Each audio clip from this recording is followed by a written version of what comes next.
Hey everyone, welcome back. And this is my review of From Calm Tomorrow, episode 9, entitled Warmth You Do Not Know. Wow. Wow. This week's episode of From Calm Tomorrow. That ending! Oh my god. That ending, oh my god, like, the cliffhanger at the end here, which I'll talk about in a little bit, just, god, I can't just wait for next week's episode, I need it now, oh my god, and to tell you the truth, the majority of the episode was, I felt was mediocre at best. Alright, but there was two parts of this episode. The ending, of course, and something that happened before the end. One thing that happened before the ending. And it really all connects into one concept. And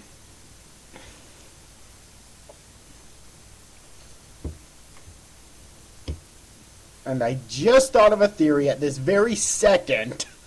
I didn't think of before recording that I will mention. Oh my god. It would... What the adults in the underwater are trying to do would make sense if this is true, basically. Okay. Anyways, let's get through with the summary first before I actually review it. The adults of Shio,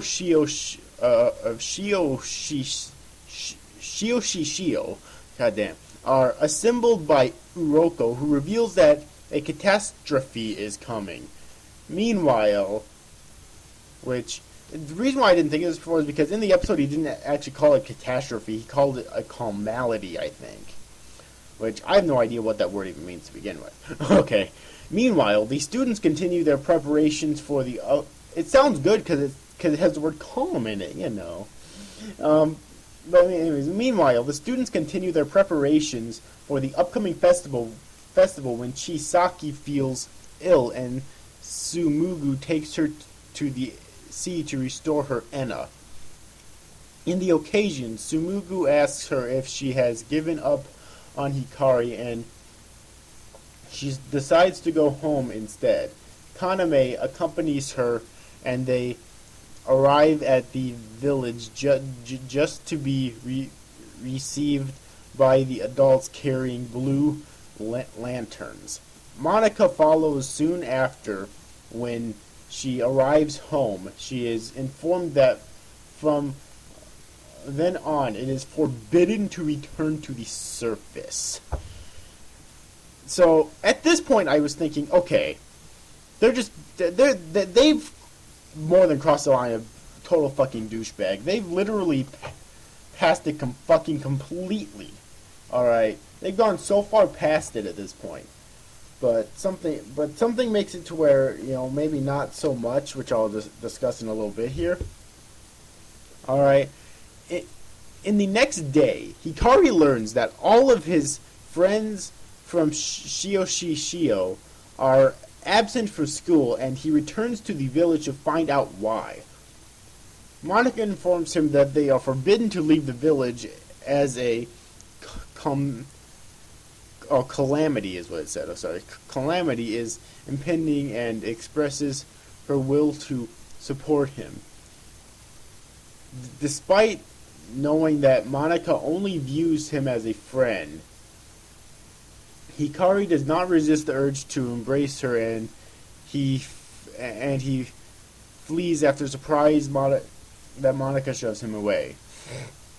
And of course, right after that, as soon as he's about to exit the building they're in, he meets his father and some other adult villager there, who tells Hikari, and his father tells Hikari to come home, and then Hikari asks him the big question: what's going to happen to the surface? And that's where the episode ends. You fuckers, ending it on such a huge fucking cliffhanger. Okay, time for the review. And, oh my god, like... Okay, first off I have to say, like I said before, the majority of the episode I felt was rather mediocre at best. Of course the animation wasn't fucking incredible like always. I still really love the art, and the music is beautiful. All three of those things seem to be consistent throughout the entire series, which is good, okay? Um, Alright, so I will say that much at least.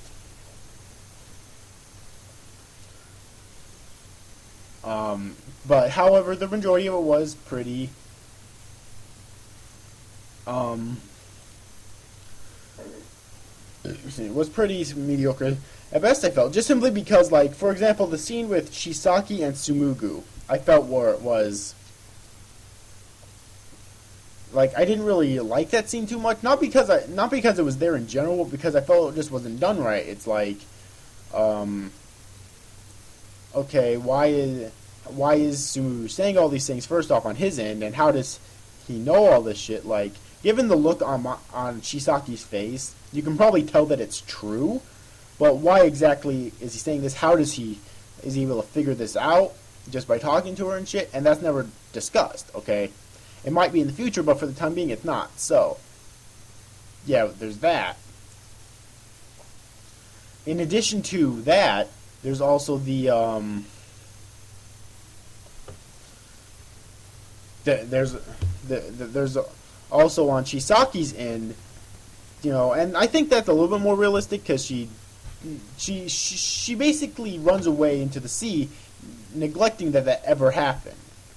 All right, or basically denying that anything he's saying is the truth. I think that's very realistic, actually, because most people who have these feelings won't admit to it.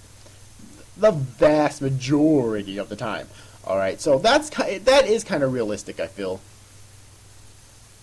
in terms of that regard. But I still didn't care much for the scene, because I don't think they did it appropriately for it to really have an impact on me personally. And there was, of course, a lot of comedy in this series, which I do think is funny. But given how the end of the episode is kind of sad, I just felt that the comedy didn't fit well. Okay.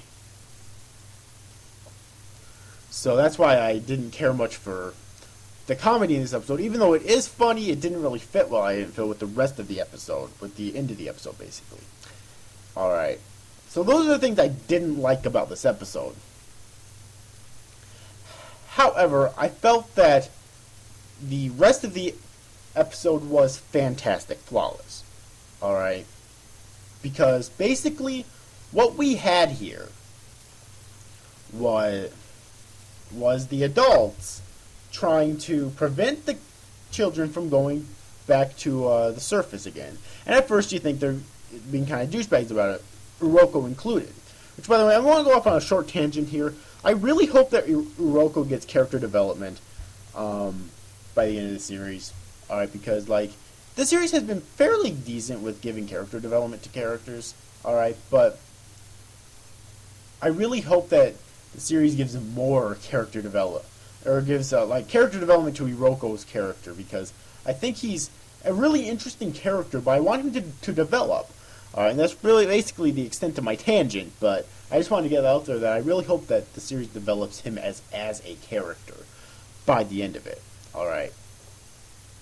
So that being said, back on topic here. At first you think that Uroko and the rest of the adults are being douchebags about this. However, alright, there's two things.